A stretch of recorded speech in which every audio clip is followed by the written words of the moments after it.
महसी के टपरा में आयोजित वन महोत्सव के अवसर पर उपस्थित महसी मंडल के अध्यक्ष आदरणीय संजय त्रिवेदी जी, रायपुर के मंडल अध्यक्ष आदरणीय शैलेंद्र सिंह जी, तेजवापुर के मंडल अध्यक्ष आदरणीय विद्याधर वाजपेयी जी, जिले के मंत्री डीसीडीएफ के चेयरमैन आदरणीय रामनिवास जायसवाल जी, तेजवापुर के ब्लॉक प्रमुख आदरणीय रमाकर पांडे जी, जिनका उद्बोधन भी आप सुन रहे थे, जो विद्यालय भी चलाते हैं, पत्रकार भी हैं, राजनेता भी हैं, ऐसे दिवाकर पांडे जी, महसी तहसील के उप जिलाधिकारी श्री आलोक प्रसाद जी, तहसीलदार श्री विकास जी और खंड विकास अधिकारी, जिनके बारे में अभी चर्चा की गई कि उनके जाने के बाद में लोगों को एहसास होगा कि कोई खंड विकास अधिकारी था। स्थानांतरण कल हो चुका है बीडीओ साहब का, क्योंकि प्रमोशन भी हुआ है तो जाना ही जाना है। लेकिन सुबह ही सीडीओ साहब ने फोन करके हमसे कहा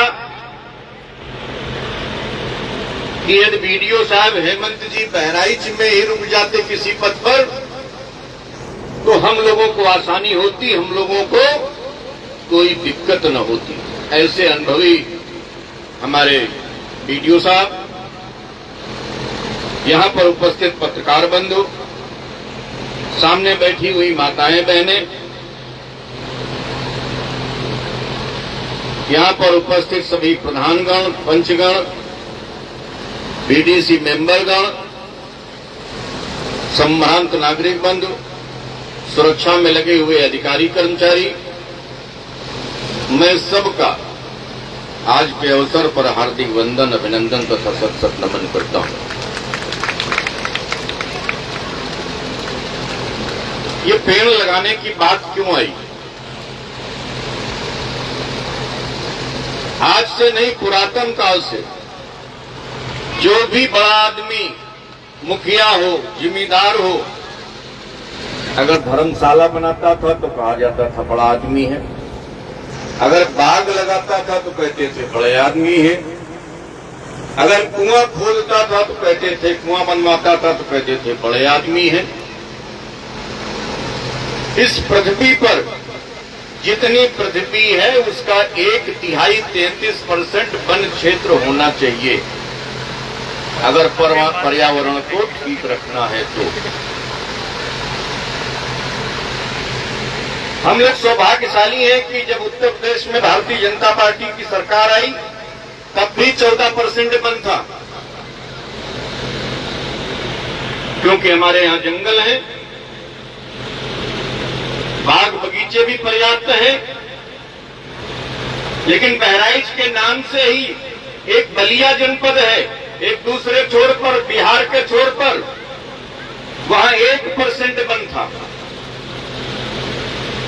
सामाजिक वानिकी पहले चलती थी, लोग आते थे सामाजिक वानिकी के तहत पेड़ लगाया करते थे, तब जाकर के वहां 3% वन हुआ था। आज हम लोग सौभाग्यशाली हैं कि जनपद बहराइच में हम 20% वन के भागीदार हो गए हैं। और आज उत्तर प्रदेश में 1-2 पेड़ नहीं लग रहे, 37 करोड़ वृक्षारोपण हो रहे हैं, 37 करोड़।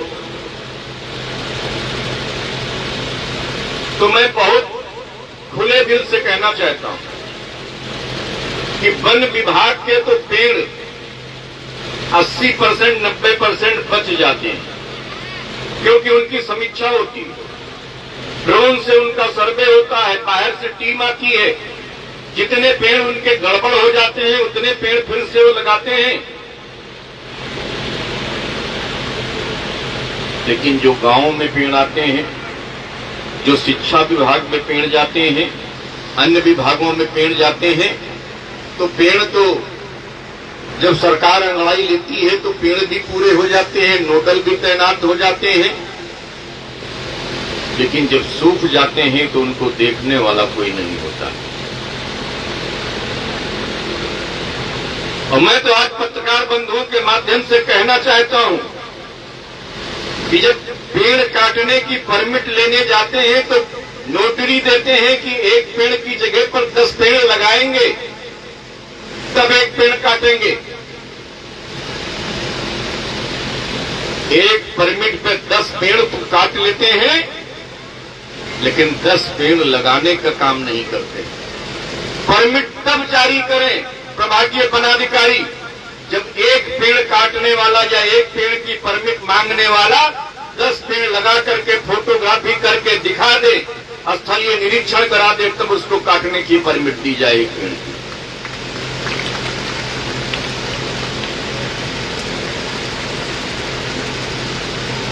एक पेड़ मां के नाम, मोदी जी ने कहा है, योगी जी ने कहा है कि एक पेड़ मां के नाम।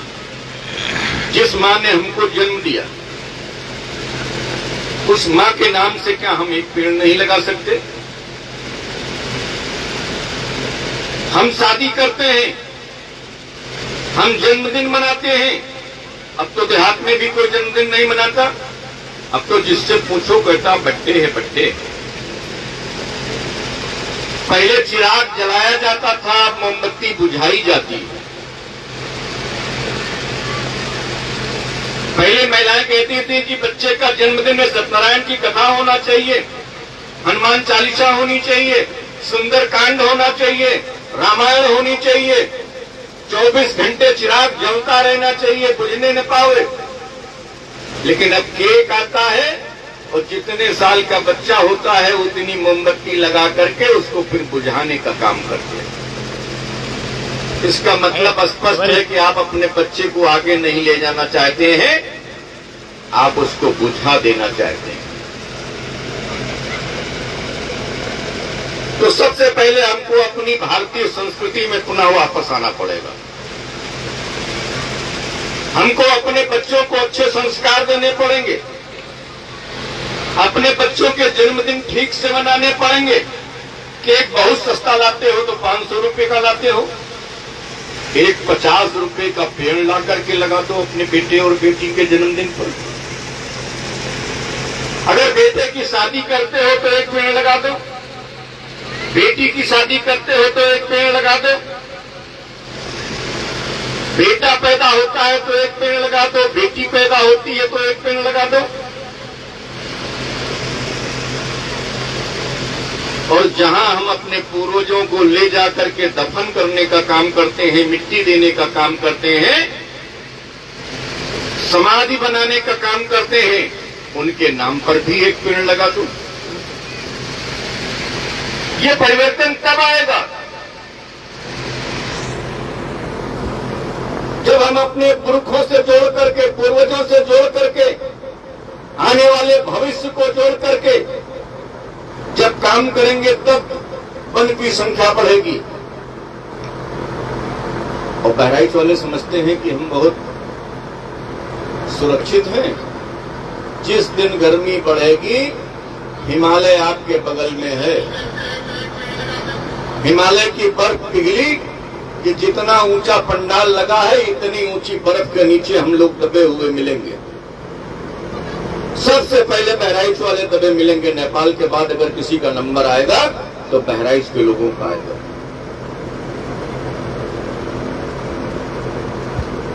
पूर्वज हमारे बेवकूफ थे कि बाग लगाते थे, कुएं खोदते थे। आज जिस नाले को पार करके हम जाते थे गर्मी के महीने में, छाती भर कमर भर पानी जिस नाले में पार करके जाते थे, उसमें गेहूं और गन्ना और धान बोने का काम कर रहे हैं, मकई बोने का काम कर रहे हैं। क्या नित्यकर्मा की गहराई इतनी ही थी जितनी आज बची है? पूरा नित्यकर्मा पट गया।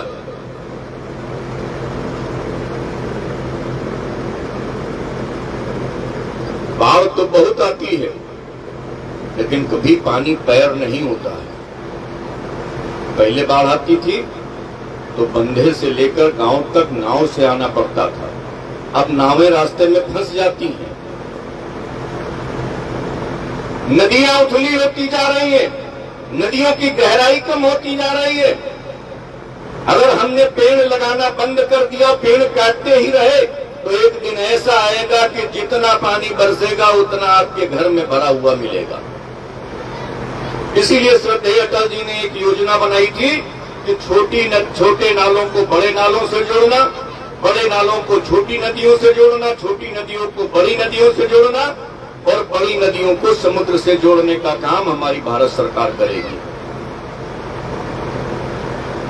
ठीक उसी तरह का लक्ष्य योगी और मोदी जी ने लिया है कि हम वन लगाएंगे, वन लगा करके पर्यावरण को ठीक करने का काम करेंगे।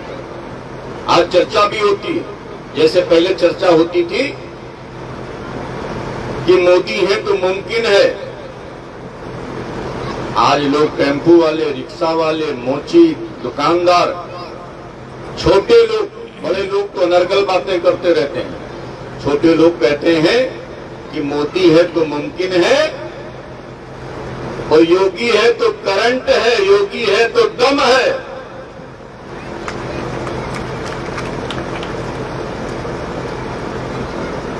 कुछ लोग यहां तक चर्चा करते हैं कि अभी तक चाय वाला प्रधानमंत्री था, अब प्रधानमंत्री गाय वाला चाहिए।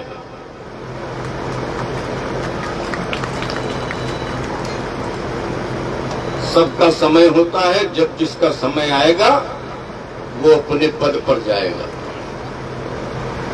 लेकिन जो अच्छा काम करेगा, सरकार चाहे कि हम केवल हमारे कर्मचारी पेड़ लगा करके इसको बचा लेंगे, संभव नहीं है।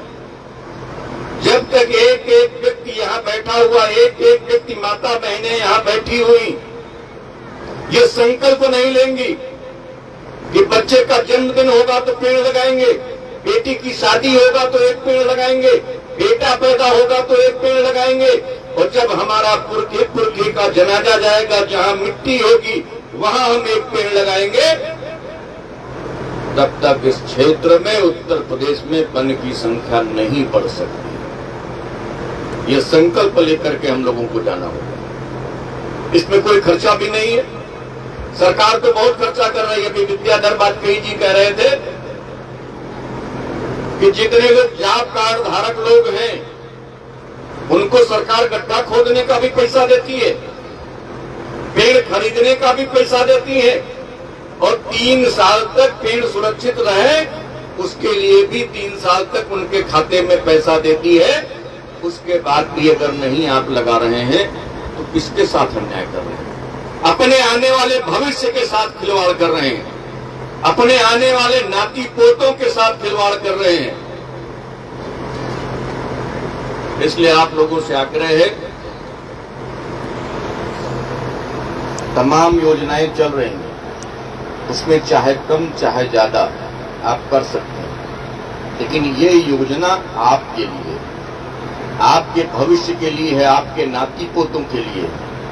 इसमें किसी तरह की कोई कोताही नहीं होनी चाहिए। ऐसा नहीं होना चाहिए कि वीडियो साहब आए, विधायक जी आए, एसडीएम साहब आए, वो पेड़ लगा करके आप चले गए, तो कल आपने बकरी ला करके, भैंस ला करके, गाय ला करके उसको चरवाने का काम किया। अगर आपने चरवाने का काम किया तो आप एक हत्या के बराबर दोषी होंगे। हमारा कर्तव्य तो यह होना चाहिए। कितने लोग आए थे, इतना पंडाल लगा था, क्या कभी किसी सरकार में कोई आपके गांव में आकर के पंडाल लगा करके कोई अधिकारी आकर के पेड़ लगवाने का काम करता था?